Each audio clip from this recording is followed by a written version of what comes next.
Okay, lecture number 2 is about the powers of Congress. What can Congress actually do? Congress does not have the power to just make a law about anything. They get to make the laws that everybody in America follows, but there are only certain areas that Congress can pass laws on or about. So for example, Congress does not have the power to pass a law mandating a national drinking age, just for example. And so we're going to look at what Congress can actually do, what their powers are. Basically, 2 kinds of powers. There are legislative powers, and that's their power to make laws, and that's what they're most known for. And then there are some other powers that Congress has that are non-legislative, that are not about making laws, and so we'll get to that in a couple of minutes. But first we're going to talk about Congress's legislative powers, what it is they have the power to do. Basically 3 different areas in which Congress is allowed to pass laws. 1, money. 2nd, commerce or business, and then 3rd, military or foreign. Anytime Congress passes a law, it's got to be able to point to some part of the Constitution that says, here's where you get the power to pass this law. And for the most part, in the Constitution, the area of the Constitution that gives Congresses their powers is Article 1, Section 8. So if Congress passes a law and you want to know, hey, do they have the power to do this? Where does the power come from? The best place to look and to start is Article 1, Section 8, which is a list of things Congress can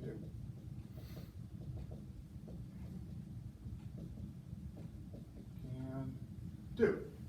Okay, so as I said, basically most of their lawmaking legislative powers fall into one of 3 categories. Congress gets to make laws about money.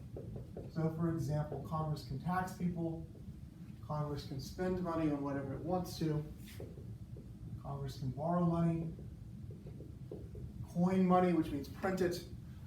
There's one currency in America and it's printed. Basically Congress oversees that, is in charge of it. And then related to that, sort of they can punish counterfeiters. And if you remember under the Articles of Confederation, the first Constitution, each state had its own money and Congress was not allowed to tax, and they didn't have the exclusive power to coin, and so it was kind of a mess. And so because the economy was a mess, when they wrote the Constitution, they said, okay, we're going to have one group that has the power over money. It's going to be Congress. And so basically the financial aspects of the country are going to be unified under Congress, so you don't have states fighting against each other with different money and things like that. We didn't want Congress to have to beg states for money like they did under the Articles. So basically the money financial powers all lie with Congress, not the states. Okay, commerce powers.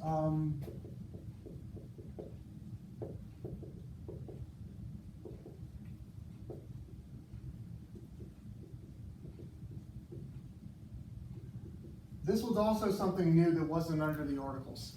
Under the Articles, each state was making its own rules about business. Each state was making its own business rules with other countries.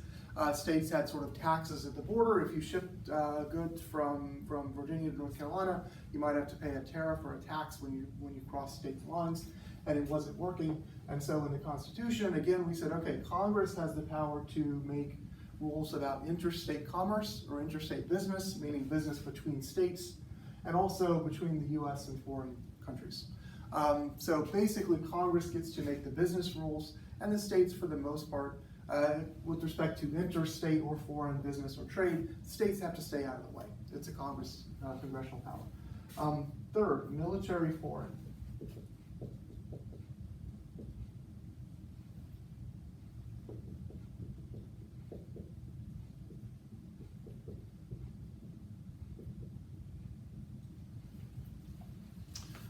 Raise or support an army and navy, declare war. Those are powers of Congress also. And so those are the three major areas where Congress gets to act: money, business, and the military. There are a few other powers, legislative powers of Congress, that the Constitution gives them, and we'll just put them under the category of other, but it's things like operating post office. It wouldn't make sense for each state to have its own post office, so it would be a little bit chaotic. Immigration. The national government gets to make the rules about who gets to come into the country and live here and who doesn't. It's not a state-by-state thing.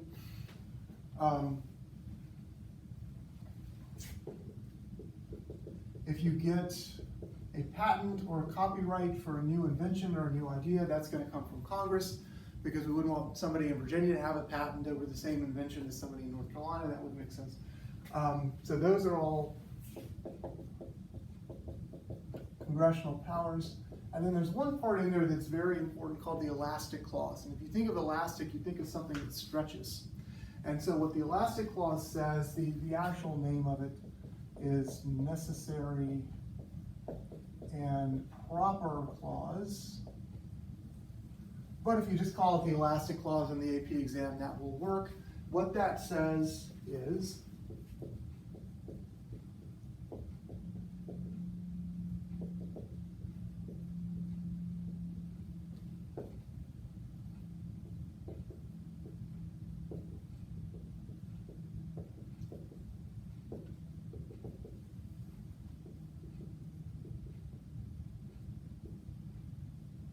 Congress has implied powers to do anything related to its express powers. And specifically what it says is Congress has the power to do anything necessary and proper to carry out its express powers. But here's an example of that.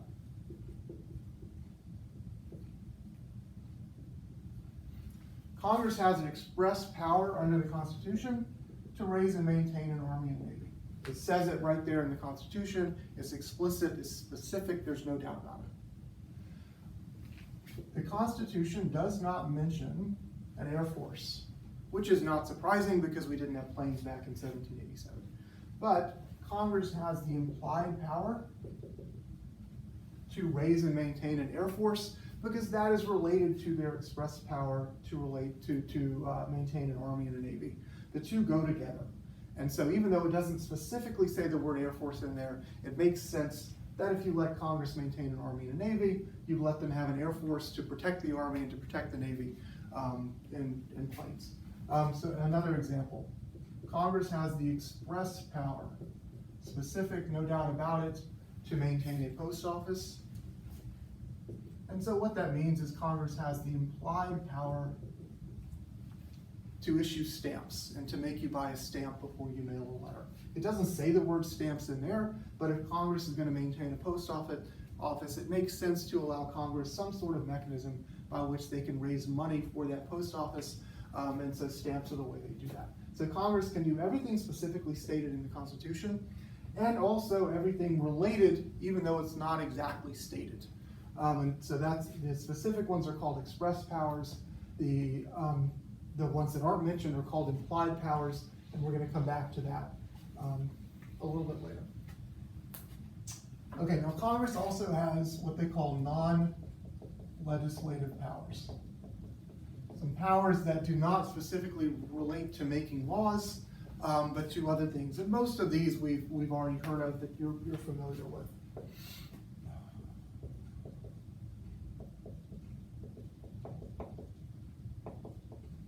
They can approve or reject treaties, and as you already know, that's done by the Senate.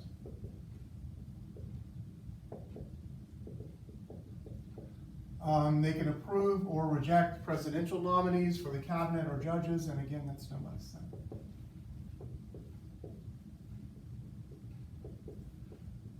If we are going to amend or change the Constitution, that proposal for amendment has to come from the Congress, both House and Senate.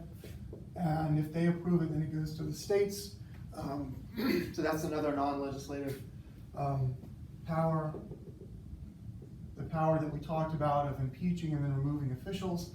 So these are things that are not specifically related to laws, or things Congress gets to do.